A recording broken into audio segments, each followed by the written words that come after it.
Om Sadashiva Samarambam Shankaracharya Madhyamam Asmadacharya Paryantam Vande Guru Paramparam Ishvaro Guratmeti Murtibeda Vibhagine Vyomabda Vyaptadhyaya Dakshinamurtaye Namaha Sarvavedanta Sedanta Gocharam Tamagocharam Govindam Paramanandam Satguru Pranatoshmaham Om Shanti Shanti Shanti Om Shwara Namastê Shanti Shanti Shanti, bem-vindos a todos vocês na beleza do Gita.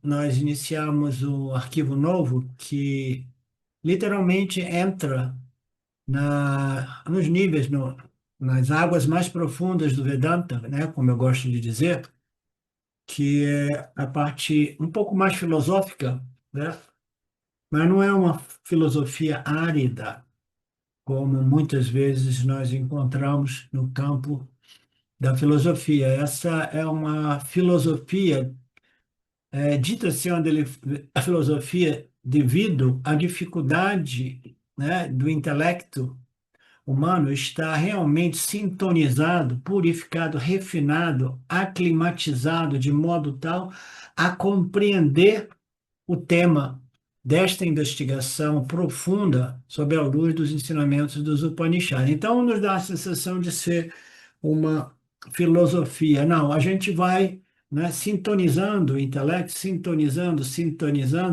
aí que a gente vê a lógica impecável, toda ela fundada, né, nas nossas experiências humanas, né, que revelam para todos nós aquilo que é a única realidade, né, que ocorre ser a realidade de nós todos, naturalmente, né? A realidade de Brahman, Ishvara, Jiva, Jagata e, e tudo o restante, né? Então, eu queria só, antes de nós entrarmos nesse tema mais profundo, eu queria dar uma repassada, no tema principal que nós desenvolvemos recentemente, né? Krishna tinha abordado os temas referentes àquilo que ele chamava de Yana, né? No início desta última sessão do Gita, né? Essa é a última sessão, os últimos 6 capítulos.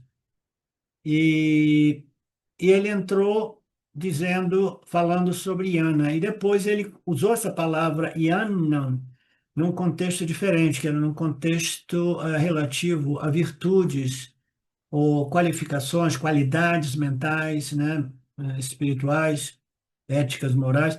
Então, são qualidades ou virtudes ou valores indispensáveis. Ele colocou mesmo como virtudes, né? Então, se me lembro bem, ele acabou escrevendo umas 20 qualificações ou virtudes, né? Então, o objetivo aqui é, antes de nós entrarmos nas águas profundas do Vedanta, nós precisamos saber que existe um outro nível de conhecimento que é indispensável para que você possa compreender esses ensinamentos mais profundos referentes à real natureza da realidade, a real natureza de Brahmana, a real natureza do ser, a real natureza da consciência, como queiramos. Existe algo que é a única realidade, né? E nós queremos compreender a realidade. Por quê? Porque nós somos amantes da verdade, amantes da realidade, né?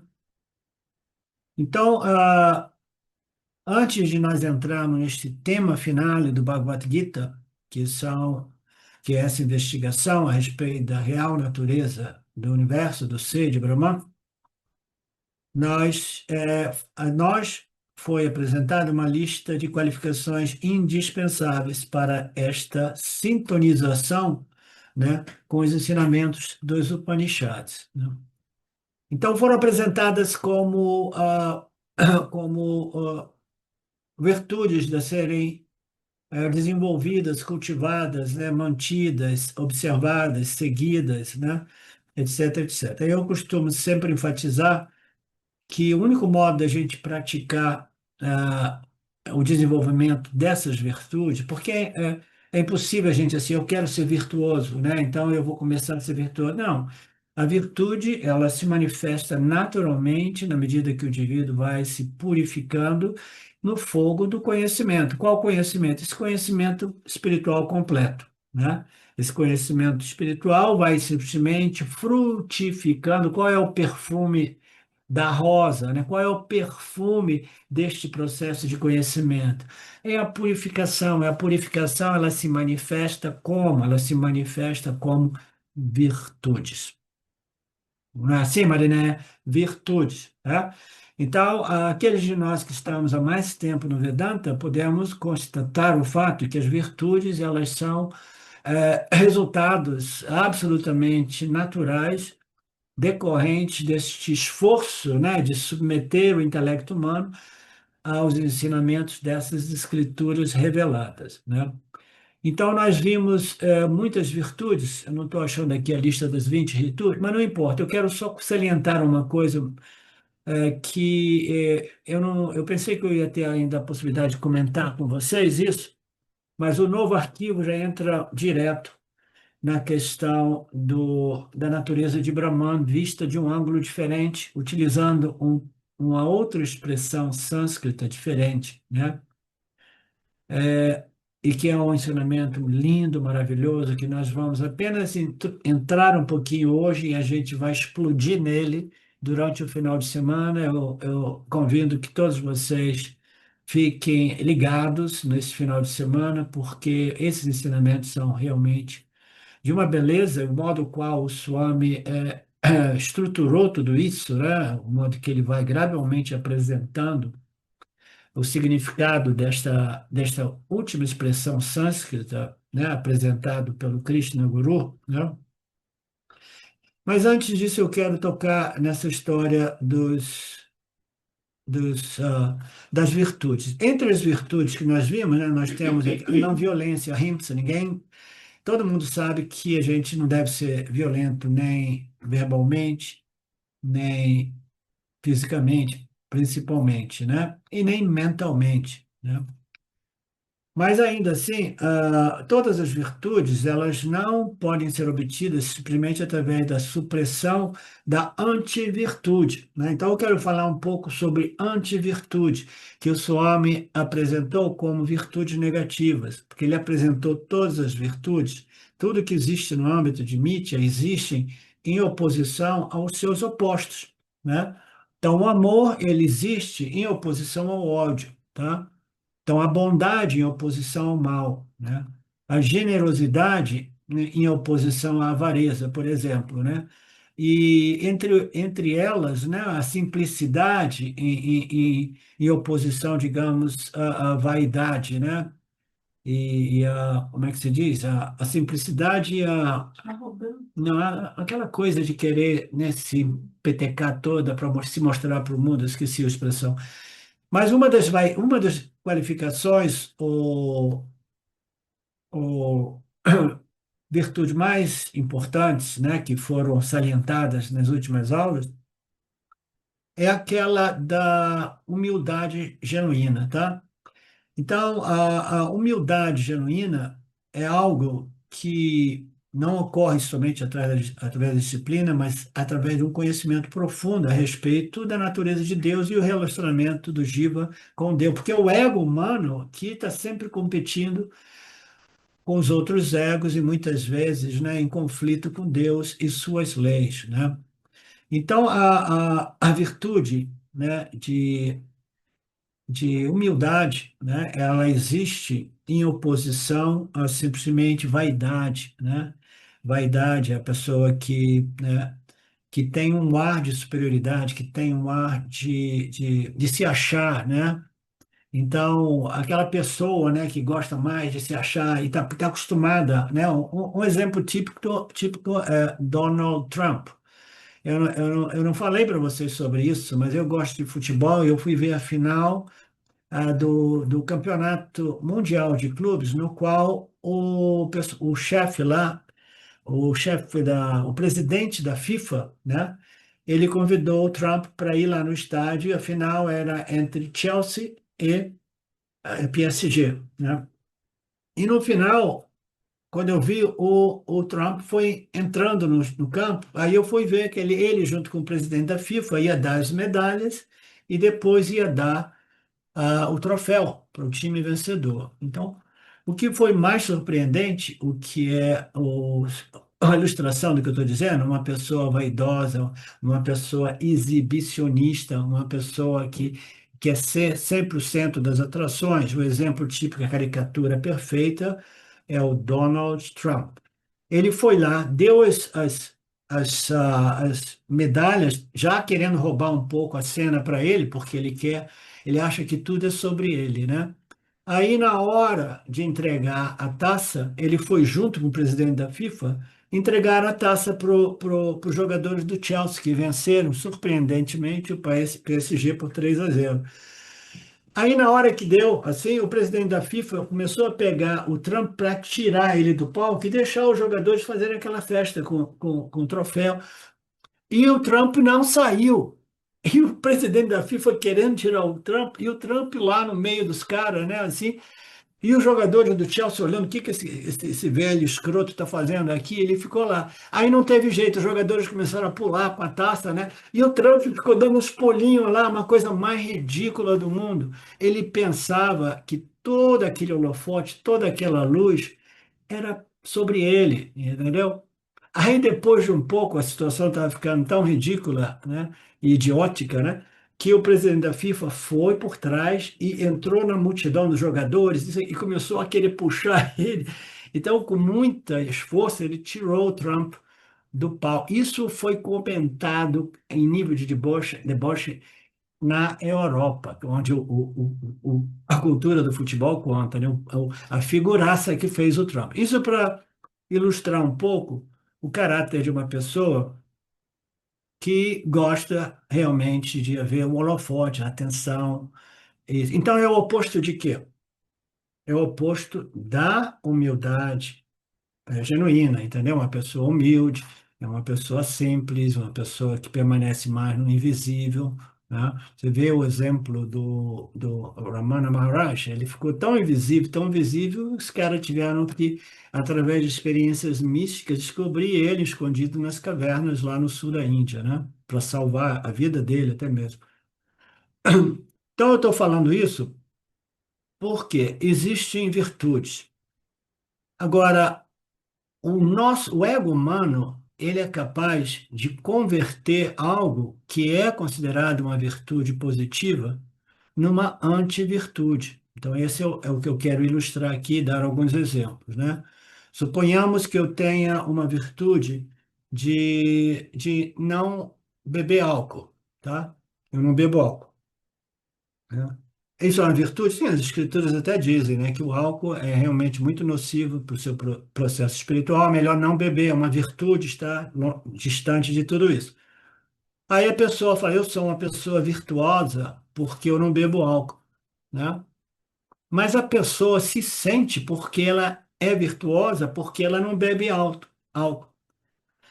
Então, aquilo que fundamentalmente deveria ser uma virtude é convertida numa antivirtude, uma virtude negativa, porque a pessoa vai dizer: Eu sou virtuoso, eu não bebo álcool, né?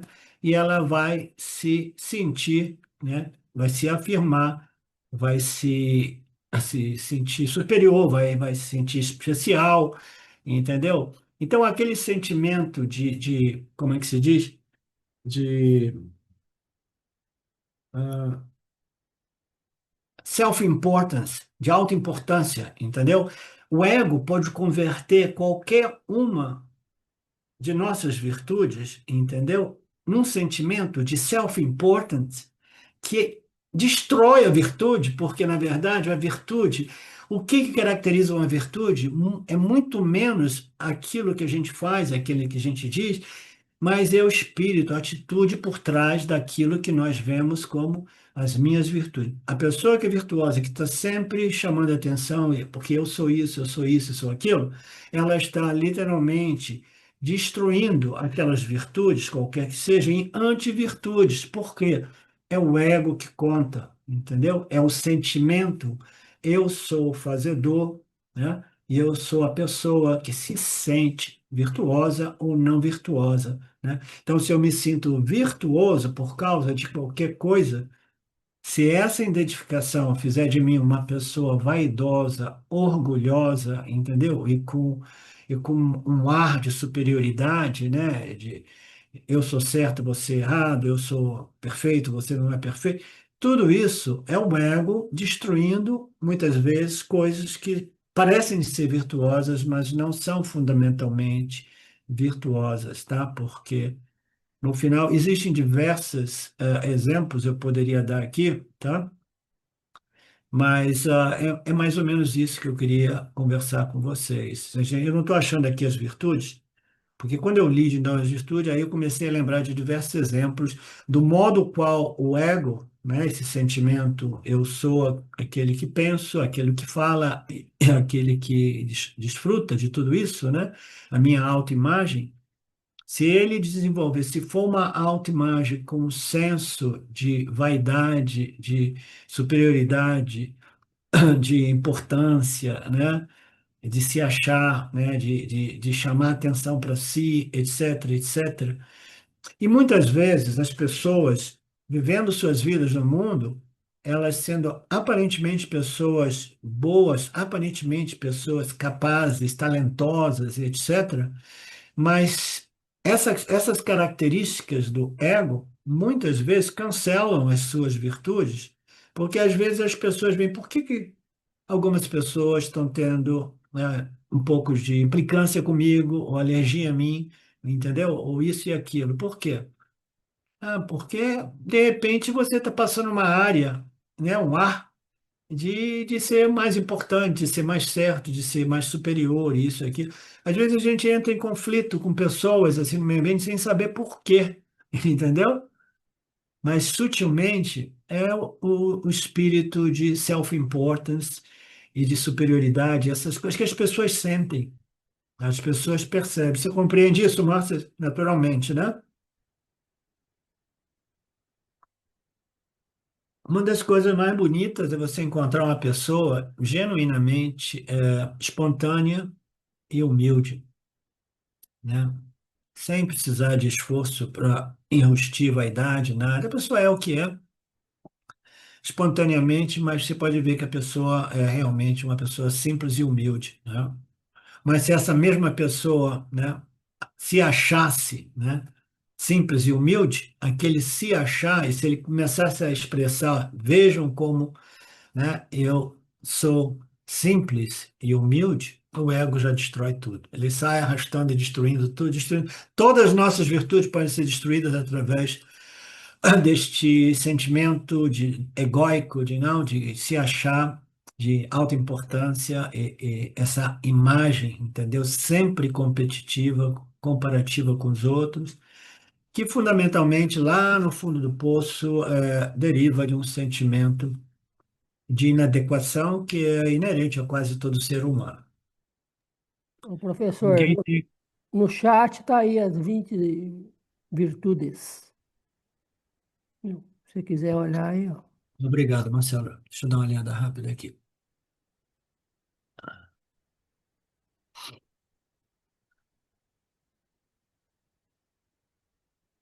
Ok, humildade aparece lá, né? Porque é a mais bonita mesmo, né? Eu costumo dizer que para nós entrarmos no Vedanta com boas chances de sucesso, sucesso eu quero dizer sucesso em termos de crescimento espiritual, nós precisamos de estar pré-qualificados. A pré-qualificação número um, eu sempre coloquei como humildade, né? Então, a simplicidade, né?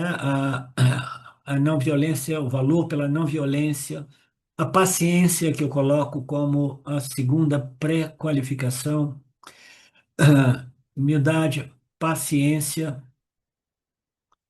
eu costumo dizer humildade, confiança neste processo vedântico, confiança nas escrituras e no guru e paciência, porque o tempo que leva para o meu processo está nas mãos do sistema Ishvara, o sistema kármico, que é entregue a cada um de nós de acordo com o nosso material kármico, né?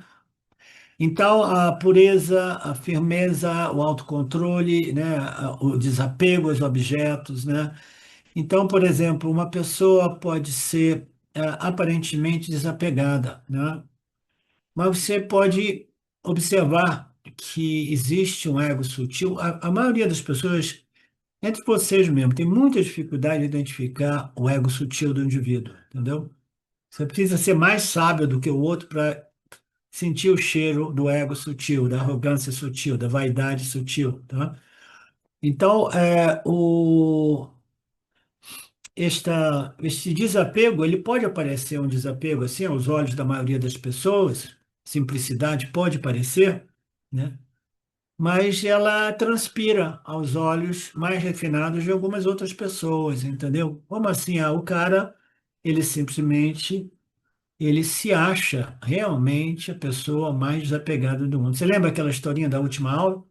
O cara, né, era um sábio, estava na barca, né? O barqueiro estava indo e o cara queria expor a sua sabedoria. Começou, você sabe isso, você já estudou essas escrituras? E o cara dizendo, você já desperdiçou um quarto da sua vida, dois quartos, três quartos. Aí tinha uma tempestade, o barco furou, aí o barqueiro perguntou, você sabe nadar? Ele falou, não, então você já desperdiçou a sua vida inteira, porque nós vamos afundar, né? Então, a simplicidade, né, a transparência, né, a invisibilidade, né, a invisibilidade é uma das coisas mais bonitas, né, sem querer aparecer, né?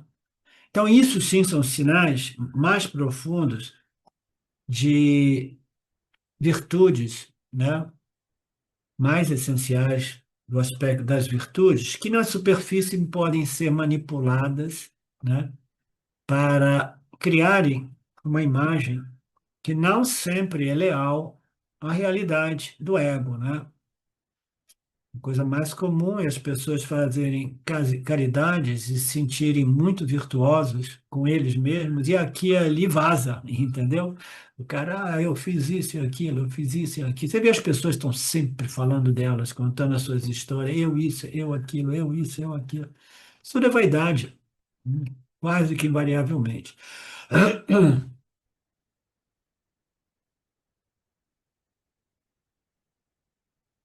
Então tá, é mais ou menos isso que eu queria compartilhar com vocês hoje, tá?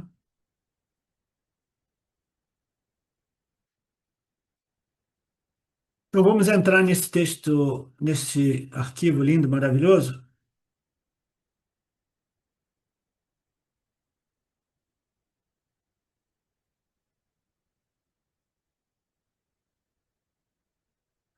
Guinéan.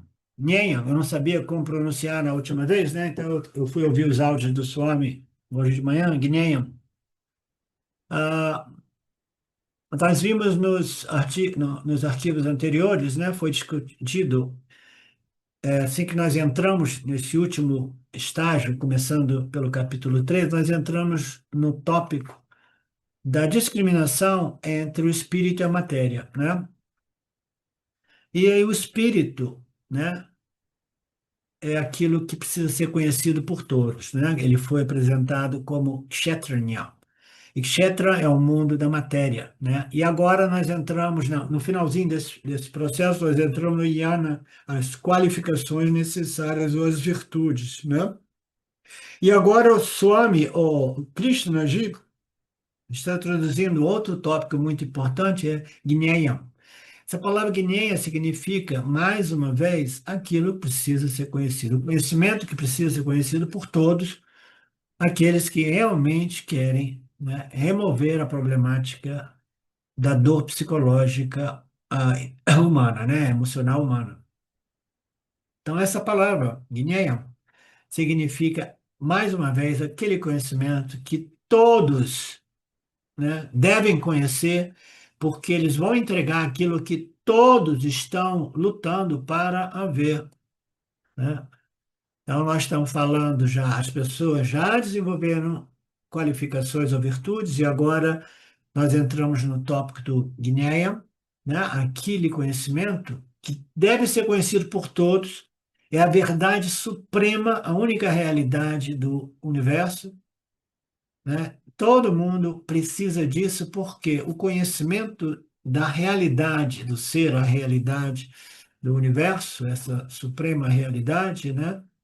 Ela simplesmente ela resolve o problema humano, que é o problema da sentimento de inadequação, insuficiência, incompletude, que acaba dando margem para antivirtudes, mesmo que aparentemente algumas virtudes sejam genuinamente já desenvolvidas, mas o ego é que vai realmente, né? O ser humano, ele precisa, ele quer conquistar o quê? A sua plenitude, a sua mortalidade. Portanto, ele precisa de obter esse conhecimento. Krishna deu um nome novo para este aspecto, né, de Brahman e chamou de Gnana, que aqui ele também diz o Parambrahma, o que significa o Parabrahma, é o absoluto Brahman, é a realidade suprema. Somente o Parabrahma foi discutido em todas as Upanishads. Então, nos Upanishads, o tópico somente é Parabrahma, né? É a natureza de Brahman, do absoluto Brahman.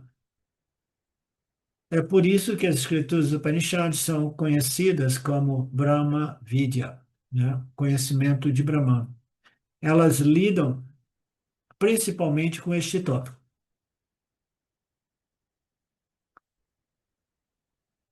E ele está entrando neste tema, usando este novo termo técnico, né?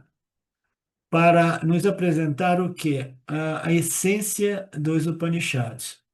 Só Krishna está nos apresentando a essência do Upanishad, numa versão muito condensada nesta passagem do 13º, que irá até o verso 19, do verso 13 ao 19. Portanto, nós dizemos que a essência do Upanishad é apresentada agora, cujo tema é Brahma Vidya. O verso 14 diz: Este Brahman, eu não quero, Gneyam, este Gneyam não tem mãos, não tem pernas, é presente em todos os lugares, tem olhos, cabeças e bocas em todos os lugares, tem ouvidos em todos os lugares, permanece permeando tudo no mundo, né?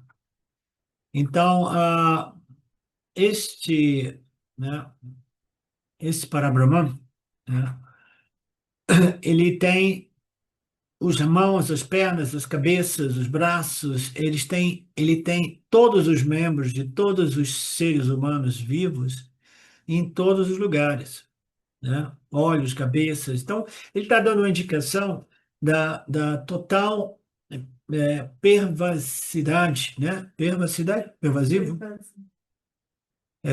deste Brahman, né? E ele, Pervasividade. como? Pervasividade. Pervasividade. Obrigado. Então, a pervasividade deste Brahman é algo já muito bem conhecido por todos nós, e a gente vocês vão ficando muito atentos para você compreender a distinção desse termo e o porquê dessa descrição de Brahman nestes níveis, né? Nesses níveis assim mais físicos, né? Os braços, tudo que existe por aí, né? No âmbito do universo físico material, é isso para Brahman. E ele, ao mesmo tempo, permeia tudo, né? Em todos os lugares. Ele tem ouvidos em todos os cantos do mundo, né? Então, ele é simplesmente os instrumentos, ele é os sons obtidos por todos os instrumentos de audição, por exemplo, né? É a substância mais fundamental que existe no universo, tá? Ele existe em tudo, permeando tudo, né? É a substância fundamental a partir do qual a criação é manifesta, ela emerge. Portanto, o Brahman é definido como a substância mais fundamental do universo, né? Este é o conteúdo fundamental dos Upanishads, tá? E este Brahman é o princípio, né? A substância, né? A substância é um princípio Ele coloca aqui como substância, e vocês vão entender melhor o porquê dessa utilização dessa palavra substância, tá? A substância é a natureza mais básica, mais essencial que existe no mundo manifesto, tá? Neste universo. E aí ele vem fazendo esta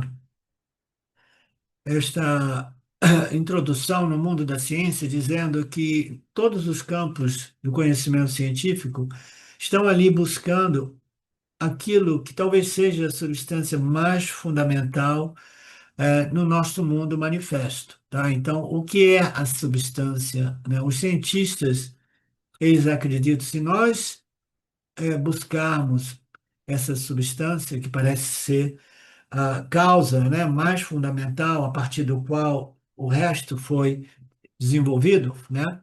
Nós descobrimos realmente se essa substância é algo que possamos dizer é Deus ou não é Deus, existe Deus, não existe Deus, ou só existe, né, matéria. Então, no campo da ciência, todos estão buscando esta substância mais essencial, mais fundamental, e nós do Vedanta sabemos o que é este princípio mais fundamental, mais essencial, mais sutil do sutil, né? E o Swami nos lembra que no passado, né, no início desse desenvolvimento científico, se achava que não existia uma substância fundamental ou básica, existiam diversas substâncias fundamentais. Eles chamavam que eram os elementos, né, os elementos químicos, né? A tabela química dos elementos, como nós estudamos. Então existe. Então o universo todo ele é construído a partir desses elementos. Então, o universo inteiro é uma combinação desta tabela de elementos, né? Então, tudo bem, disseram, ok. Então, o universo todo é originado daquilo ali, né? E a combinação dos elementos vai criando todas essas combinações de objetos, né? Depois de muito tempo de estudo, eles descobriram que existe uma substância ainda mais fundamental, uma verdade mais fundamental, a partir do qual os objetos se desenvolvem. Os objetos são originados, são feitos, né? Os elementos são feitos. Eles pensavam que os elementos eram a origem, né? Esses elementos, né? Das tabelas, dos elementos, né? Era o ponto de partida. Ele falou, não, existem outras substâncias e os elementos são desenvolvimentos. Os elementos são originados a partir dessas outras substâncias, né? Então eles disseram, não, a gente descobriu a origem de tudo. Nós descobrimos a natureza essencial deste universo, né? A substância mais fundamental, e essa substância mais fundamental é a molécula, né? Então foi descoberta a molécula. Então, as moléculas são incrivelmente invisíveis, né? Falar em são do invisível, o visível surge, né? Das moléculas invisíveis surgem o quê? Surgem os elementos visíveis, né? Então, as combinações de moléculas distintas iriam produzindo elementos distintos, né? Eles disseram, todas as moléculas não são nada além do que combinação de átomos. Aí, na medida que os nossos instrumentos científicos foram sendo mais refinados, né, eles começaram a ver que essa molécula, que é invisível, através de determinados instrumentos, foi revelado que existiam átomos ali dentro, né? Então agora a gente falou, não, então a substância mais primordial, a origem de tudo, todo o universo se manifesta através do átomos, né? Todo o universo são átomos em movimento, né? Então, que tipo de átomos? Átomos invisíveis em movimento. Esses átomos invisíveis em movimento criam uma sensação, uma experiência de um mundo visível, físico, material, tangível, como nós o experimentamos, né? Então, se as moléculas eram invisíveis, o átomo agora é mais invisível, né? Então, nós chegamos ao ponto de partida, então, tudo é originado do átomo, né? Como se os átomos se unissem para produzir as moléculas, né? Então, essas moléculas que vêm dos átomos, ela cria uma aparência de um universo, de um cosmos visível e tangível. E eles pensavam que o átomo era a origem de tudo, era a substância, o princípio original, né, fundamental, a base de tudo, né? Então, tudo surge de quê? Surge do átomo, né? Vocês estão acompanhando? Todo mundo tem um pouco de noção, né, de ciência e de física. Então, na verdade, a própria palavra átomo, né? Eu só me diz uma coisa que eu achei interessante não saber. A própria palavra átomo significa átomo é a origem indivisível, porque até então tudo ia sendo dando um passo para trás. Não, aquilo ali era uma composição, é uma a composição as moléculas são composições de átomos. Agora nós chegamos no átomo. Aí eles disseram, não, átomo a gente batizou ele átomo porque o átomo significa aquilo que não pode ser dividido, né? Era considerada a substância última. Depois disso, os cientistas conseguiram quebrar o split the atom, né? E depois nós tivemos acesso a essas fontes de energias atômicas e mais tarde nucleares, né? Que é um outro processo através do núcleo, né? Então, eles foram abrindo o átomo e descobriram essas outras energias. Ele não toca no aspecto da energia, mas nós fomos entrando no âmbito da estrutura subatômica dos átomos, né? Então, estrutura aí já abriu um outro campo de ciência, além do sutil, né? Envolvendo diversos outros fenômenos, né? E se é o quê? Então, esses átomos, né, que são simplesmente, pensavam de ser substâncias fundamental, útil, mas mais tarde eles descobriram que o átomo era simplesmente uma composição de três energias, né, o núcleo, né, a carga positiva, o nêutron e o elétron. Aí viu, então esses três aspectos, né, do átomo, né, que é a sua estrutura subatômica, o átomo não é a realidade última, porque existem essas energias. E quanto mais eles vão para o sutil, mais eles vão descobrindo invisibilidade, intangenciabilidade, né, invisibilidade, né? Então não chegou àquele ponto. Ele simplesmente é espaço com um núcleo, aí uma órbita, né, de elétrons e de prótons girando em torno do núcleo. Aí os caras dizem, meu Deus, a gente está vendo tudo isso aqui é material, mas fundamentalmente a grande maioria de cada uma desses átomos é espaço vazio com um pouco com núcleo e com prótons e elétrons girando em torno. Então, os caras assim, então o que parece ser matéria é simplesmente espaço com algumas energias que ficam girando em torno de um núcleo, né? Então, as moléculas eram formadas pela união de dois ou mais átomos através de ligações químicas. Então, as partículas também foram divididas ainda mais, né? Disseram que a energia intangível é a substância última do universo. Então, o conceito de que a partícula Deus, que é a realidade do universo, é uma energia, é muito, muito, muito presente pervasivamente nos núcleos espirituais em todo o planeta. Todo mundo pensa que Deus é uma forma de energia, não é à toa, porque eles estão buscando a essência, a coisa mais fundamental. E quando eles vão buscando, buscando, buscando, buscando, buscando, eles encontram algumas energias, e depois com a física quântica, eles descobrem, a gente não pode nem dizer que é energia, porque às vezes a energia se comporta como uma onda de energia, aí daqui a pouco ela aparece como uma partícula, né? Então os caras, né, inspiram, né? Falam assim, "Não, como é que a gente vai encontrar a origem deste universo, né? Eles vão se aprofundando cada vez mais, buscando a essência do universo, né? A natureza mais essencial, a substância última, a substância que origina tudo isso, né? E eles, quando eles chegam perto, eles encontram o quê?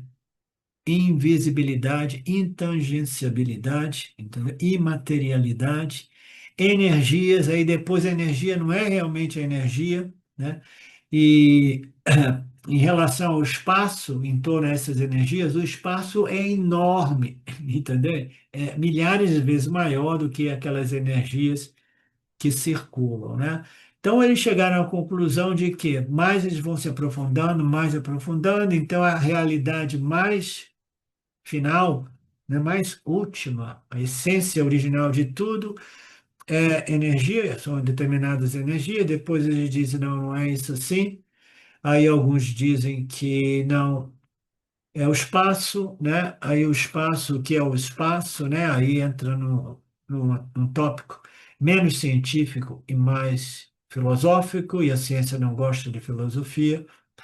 E aí depois eles imaginam assim, então tudo bem, já que não encontramos essa substância última que originou o universo, não podemos dizer que é energia, né? Porque a energia ela aparece e desaparece, não podemos dizer que é espaço, né? Porque é um tema muito filosófico, e a gente não pode dizer que é a vacuidade ou a nulidade, porque isso faria de nós pessoas esotéricas, místicas, falando de nulidade, vacuidade. Então, eu não sei a que ponto eles chegaram, mas eu ainda ouço dizer aquilo ali, aqui e ali. Eles estão chegando ao ponto de acreditar que não existe Deus, não existe a partícula Deus, não existe um princípio Deus, eles não têm nenhuma compreensão de Ishvara, o Criador, que nada mais é do que um ser extremamente inteligente, omnipresente, onisciente, né, que está presente, ouvindo tudo, se movendo através dos corpos de todos os seres inertes, vivos, né?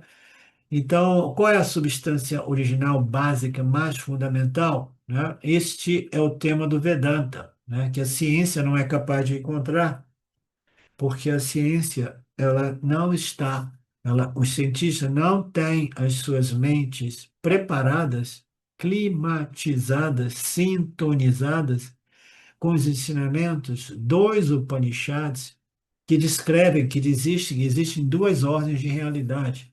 Uma é matéria e energia, né?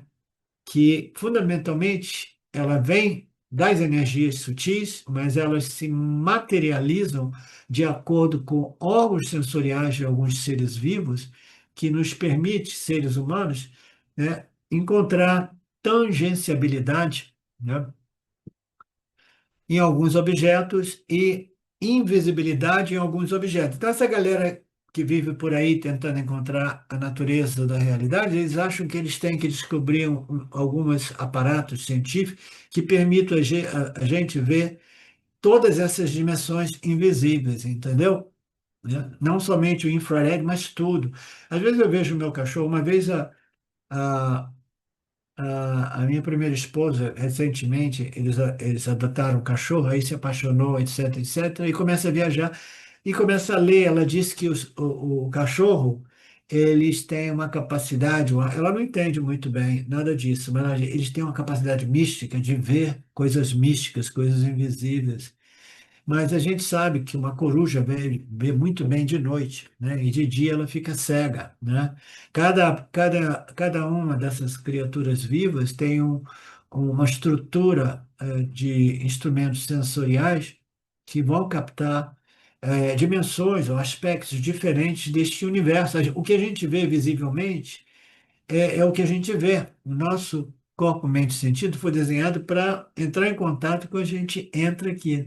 E essa galera está dizendo, não, a gente está percebendo só um pouquinho do espectro da realidade, a gente precisa colocar instrumentos de modo que a gente possa ouvir como o cão, cheirar como o cão, ver como uma coruja. A gente quer ver todos os realms, como se isso fosse permitir a ele descobrir a realidade. Eles pensam que descobrir a realidade a gente não consegue porque os nossos instrumentos não bastam. A gente não consegue ver tudo, sentir tudo, cheirar tudo, tocar tudo, né?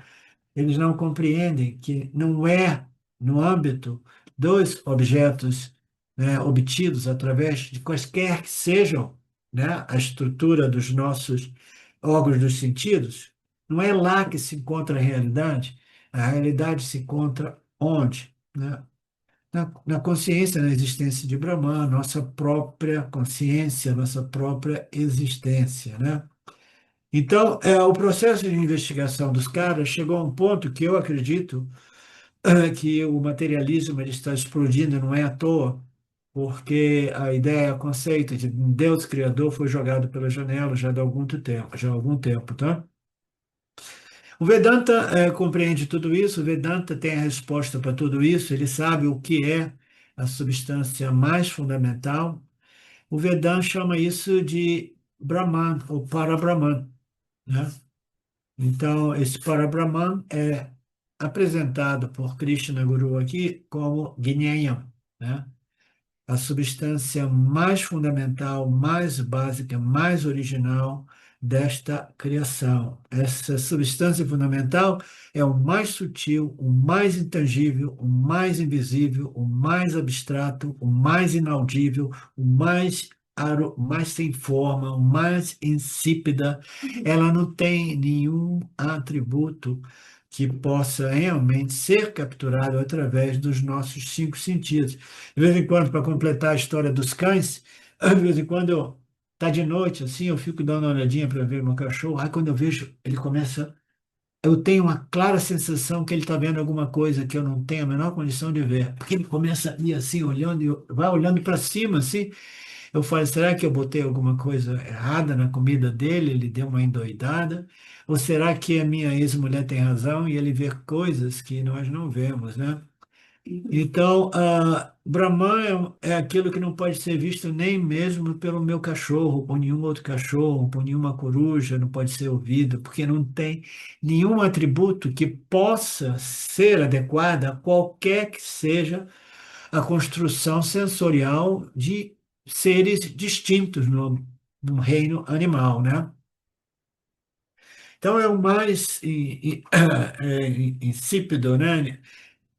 Portanto, entender esse Brahman, esse Parabrahman, é um campo de conhecimento, é uma perspectiva relativamente muito difícil, né? E é muito difícil, por quê? Porque nós estamos tentando obter, compreender, acessar esse Brahman através dos sentidos e das inferências que são baseadas nos sentidos, né? Então, a gente jamais vai encontrar Brahman no campo dos objetos, né? Que são os campos, os objetos dos sentidos obtidos através da coordenação dos sentidos para produzir cognições intelectuais, compreensões. Portanto, se torna muito difícil, a menos que o intelecto passe por um processo através do qual ele vai desenvolvendo, né, um refinamento ao ponto dele uma sensibilidade, eu gosto dessa palavra sensibilidade, né? Uma sensibilidade intelectual, emocional também, que o indivíduo vai começando a compreender e até mesmo perceber, não através dos cinco sentidos, mas através de um intelecto refinado. A gente vai percebendo. O olho do conhecimento nos dá uma percepção não sensorial, mas uma percepção através da sabedoria, né? Uma sabedoria livre de dúvidas, mas embora eu não possa ver, tocar, cheirar, né? Não é? Saborear com o palato, etc., ver, ouvir, ainda assim eu sei que existe esse princípio porque eu me submeti aos ensinamentos dos Upanishads de forma completa, né? E eu fui desenvolvendo um intelecto capaz de obter, né, de sintonizar com esses princípios absolutamente mais sutis, mais intangíveis, mais abstratos que existem, tá? Que é a única realidade que é o princípio ou a substância original fundamental a partir do qual todo este universo explode, né?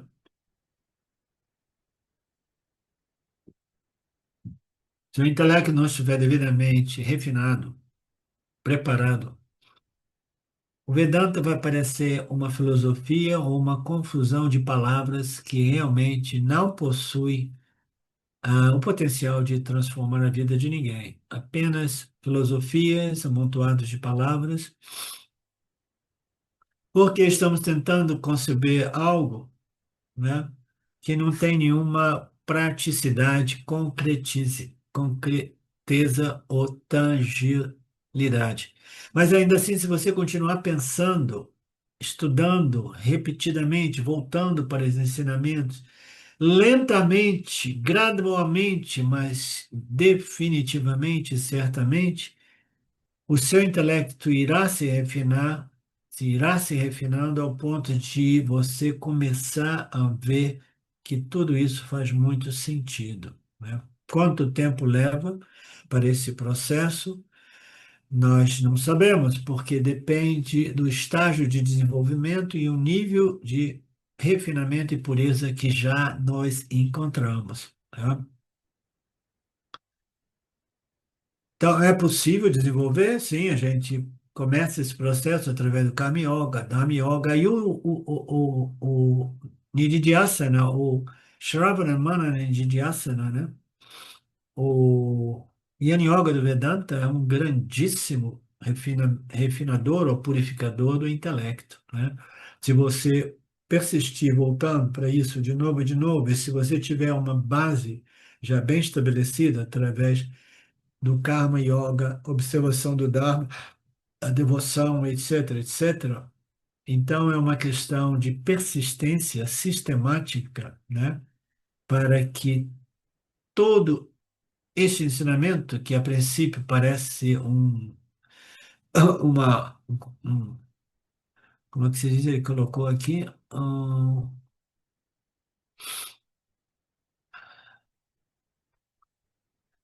um amontoado de palavras que parece mais uma filosofia. Então, o Swami aqui apresenta um conceito muito bacana. Ele diz assim: se você realmente insistir,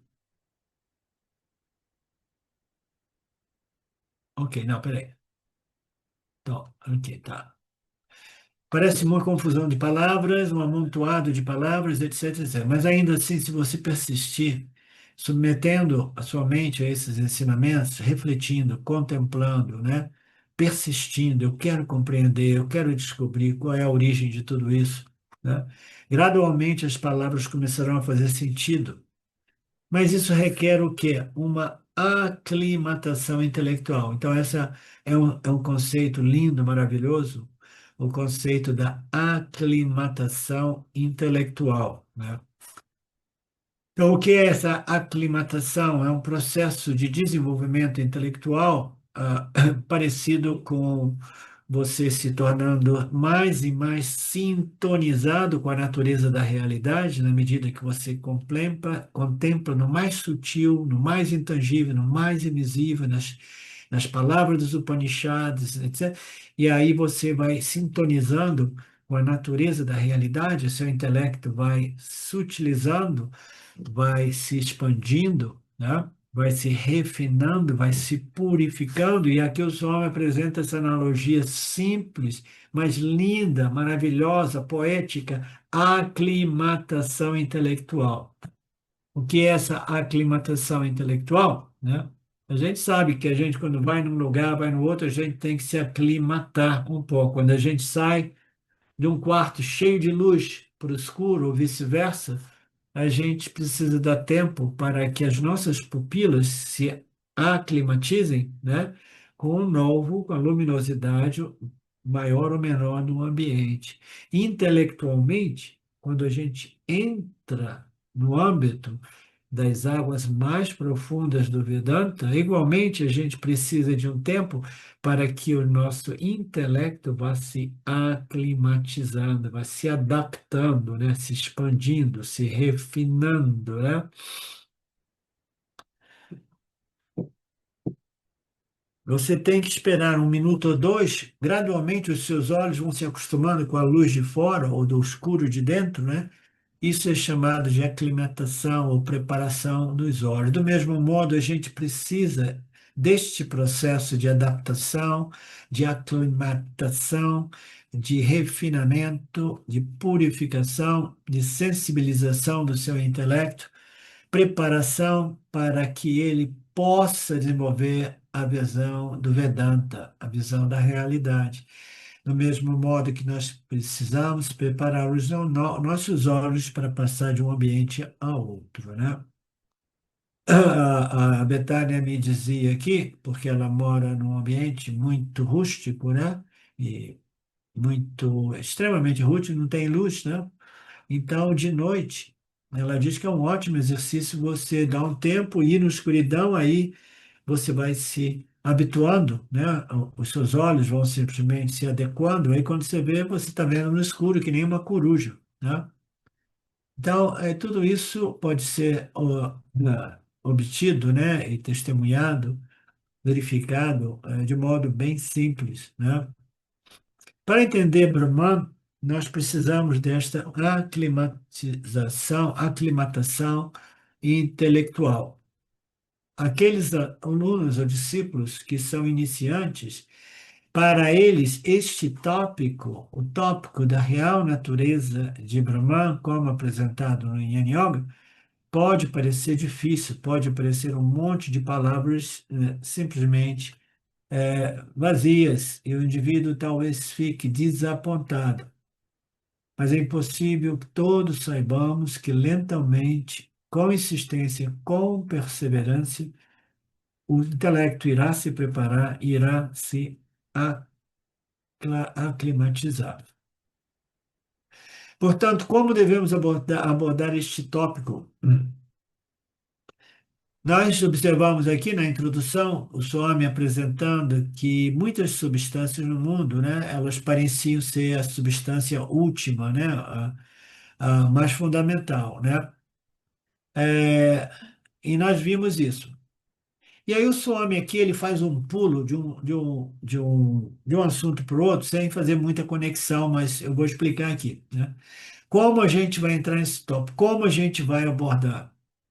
Nós sabemos que existem muitas substâncias no mundo e as substâncias elas possuem propriedades, atributos, né?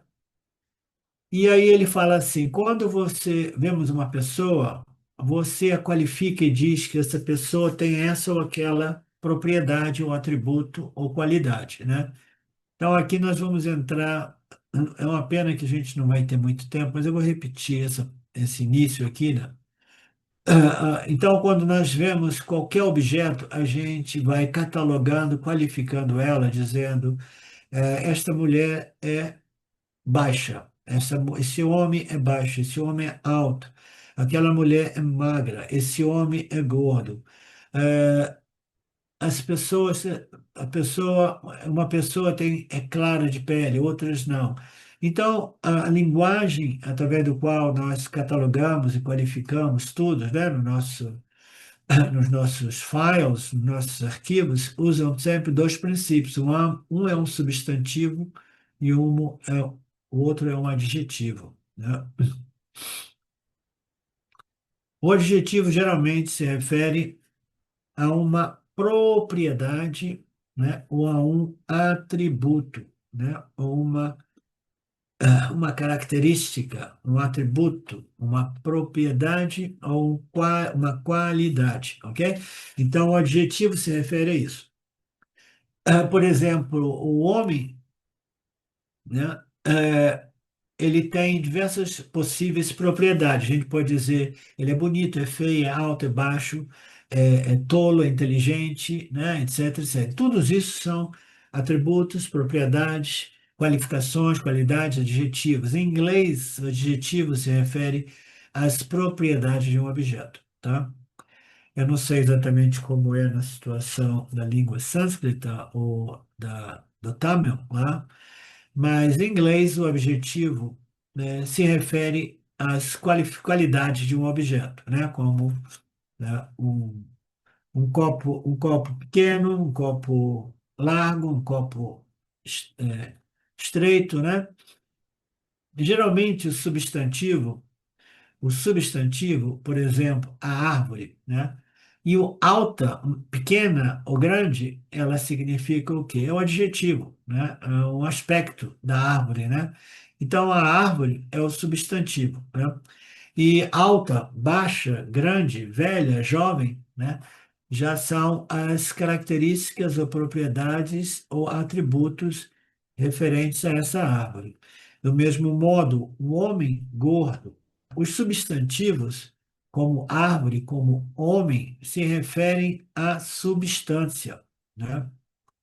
Então, a substância, elas se referem aos substantivos, né?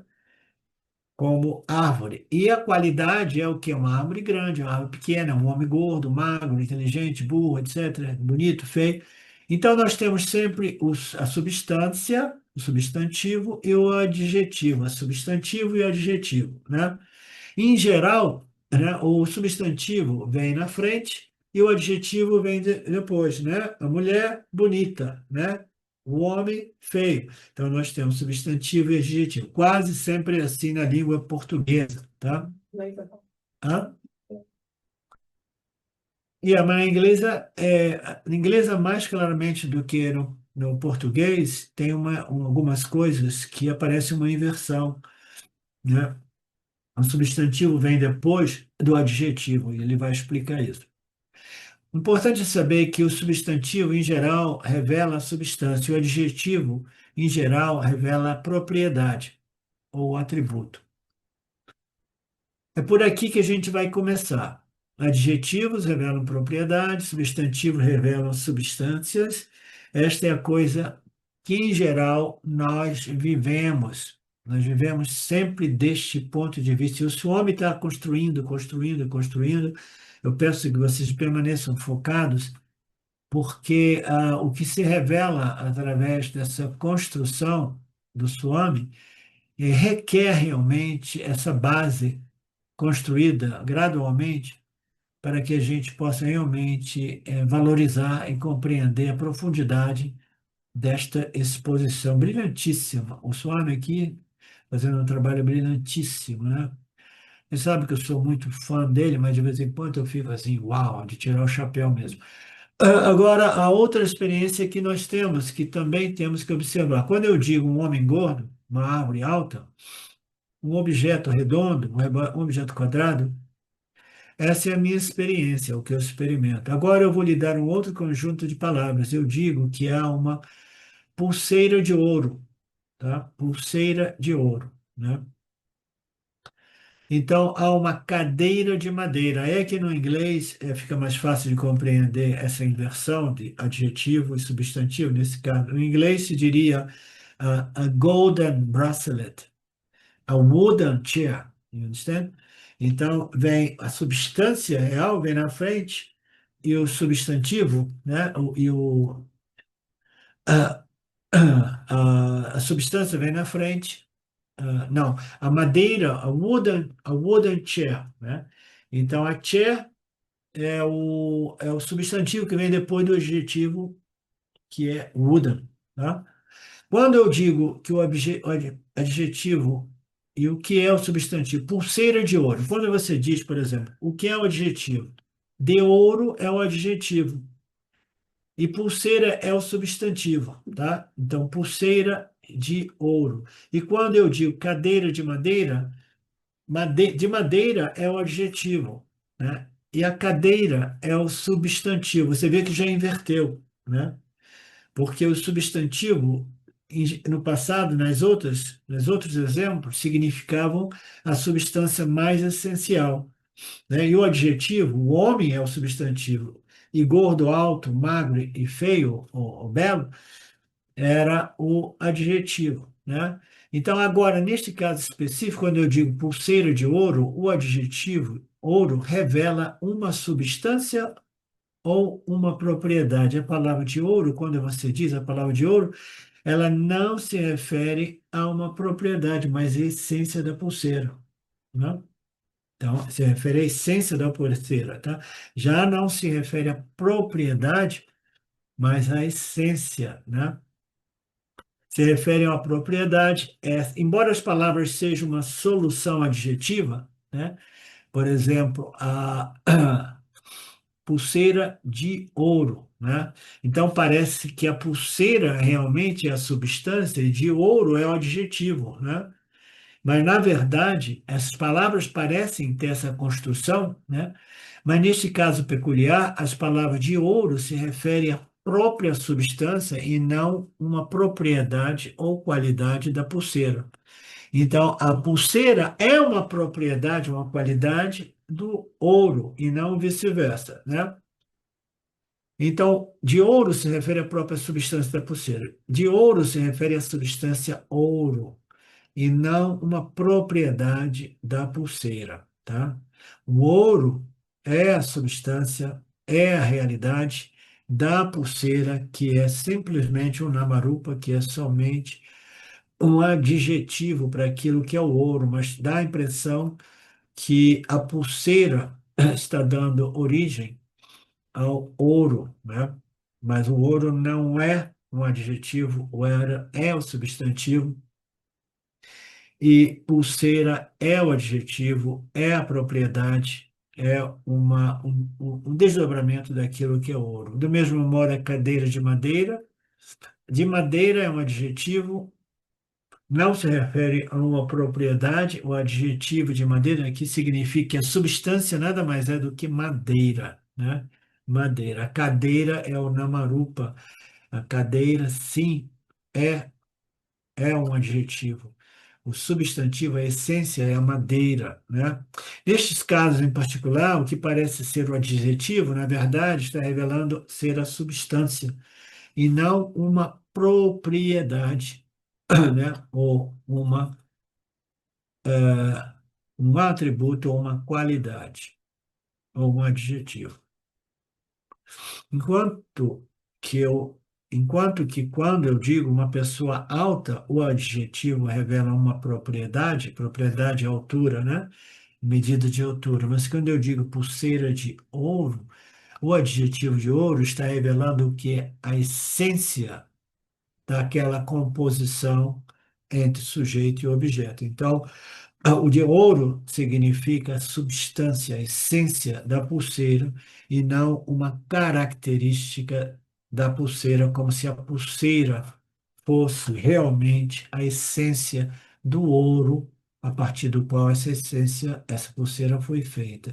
A regra número um que eu quero transmitir, o adjetivo pode se revelar tanto como uma propriedade, mas ele pode revelar uma substância também. Ambas essas possibilidades estão presentes, tá? Nós vamos parar por aqui, Marcelo, porque eu estou perdendo a voz, foi um dia intenso, estou saindo de uma gripe, tenho que guardar energias para os próximos dias.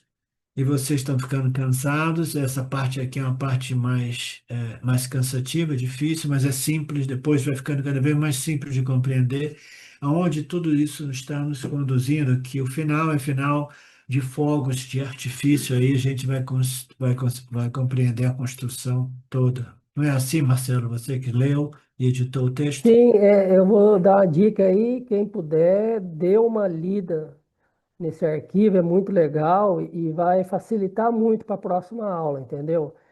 Exato. Porque a gente pode tender a querer confundir substantivo com substância, e no texto ele vai explicar que não é necessariamente isso, nem sempre. Então, quem Tá? puder ler, que o faça. Ok. Om Purnamada Purnamidam Purnamudachyate Purnasya Purnamadaya Purnameva Vashishate Om Shanti Shanti Shanti Om Ishvara Om Namaste. Oi, pessoal. Quero deixar aqui um recado muito sincero. Faz mais de 5 anos que eu estou dentro da nossa Sampradaya Vedântica e isso transformou completamente a minha vida. Antes eu estava totalmente engajado no mundo, achando que de alguma forma o sucesso, o prazer, o reconhecimento iam me resolver. Mas Com o tempo, eu percebi que nada disso trazia uma paz duradoura. E foi através dos ensinamentos e principalmente da orientação do professor Arlindo Nagar que eu consegui entender de forma prática que existe sim uma possibilidade de libertação, que não é só teoria, que é algo real, que muda a forma como a gente vive e se relaciona com tudo. Essa transformação eu devo a ele, ao Arlindo Nagar, que me deu acesso às escrituras, que me ensinou a ver com clareza, com paciência e firmeza, sempre fiel à tradição que ele representa com tanta integridade. Por isso, eu sou profundamente grato. E eu gostaria de incentivar que, se esse ensinamento tocou você de alguma forma, considere fazer uma doação periódica. É uma maneira concreta de apoiar o futuro dessa missão aqui no Brasil, que é conduzida com tanto empenho pelo nosso professor Arlindo. Muito obrigado.